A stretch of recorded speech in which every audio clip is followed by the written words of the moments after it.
ఒకవైపు పృథ్వీకి మరోవైపు విష్ణుప్రియకి ఈ వారం అక్కినేని నాగార్జున గారు మామూలుగా ఏకిపారేయలేదని చెప్పాలి. వీళ్ళిద్దరూ హౌస్లో చేసిన రచ్చ కోసం పూర్తి డిస్కషన్ జరగడంతో పాటు వీడియోస్ని ప్లే చేసి మరీ వాళ్ళు చేసిన గొడవల కోసం రచ్చ కోసం చూపించడం జరిగింది. ఇక సాటర్డే ఎపిసోడ్లో అక్కినేని నాగార్జున గారు ఒక్కొక్క కంటెస్టెంట్ చేసిన పనిని వీడియో ప్లే చేసి మరీ చూపించారట.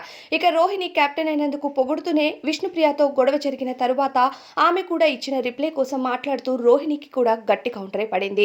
అయితే ఈ వారం ఒకరు ఇద్దరు అనే కాదు, వరుసగా చాలా మంది కంటెస్టెంట్స్ ని ఏకిపారేశారట నాగార్జున గారు. అయితే విష్ణుప్రియ ఇతరుల క్యారెక్టర్ కోసం నువ్వు మాట్లాడే ముందు మన క్యారెక్టర్ ఏంటి అనేది చూసుకోవాలి. అలానే క్యారెక్టర్ అనే పదం పెద్ద పెద్ద పదాలు వాడి ఇతరుల్ని డిస్టర్బ్ చేయటం, అలానే వాళ్ళ నుండి వచ్చే మాటల్ని రిసీవ్ చేసుకోవడం సరైనది కాదు అంటూ చెప్పటం, గౌతమ్తో పృథ్వీకి జరిగిన గొడవ కానీ, హౌస్లో పృథ్వీ కోసం జనాలు చేసిన పనులు కానీ, చీఫ్ అవ్వాలి అంటే తన కోసం తాను కష్టపడాలి, మీరంతా కష్టపడిపోయి తనను చీఫ్ చేయాలి అనే ఆలోచన పైన కూడా నాగార్జున గారు డిస్కస్ చేశారట. అయితే ఇతరుల కష్టం పైన నువ్వు చీఫ్ అవ్వాలనుకున్నావా అంటూ పృథ్వీని ప్రశ్నించడం జరిగింది. అయితే పృథ్వీ ఆడే గొడవల కోసం మాట్లాడుతూ ప్రతి వారం కూడా నువ్వు హౌస్లో చేసేది ఇదే, ఏదైనా కావాలంటే గొడవ పడితే సరిపోదు, దానికి తగిన స్టామినా కూడా యూజ్ చేయాలి అంటూ క్లాస్ ఇచ్చారట నాగార్జున గారు.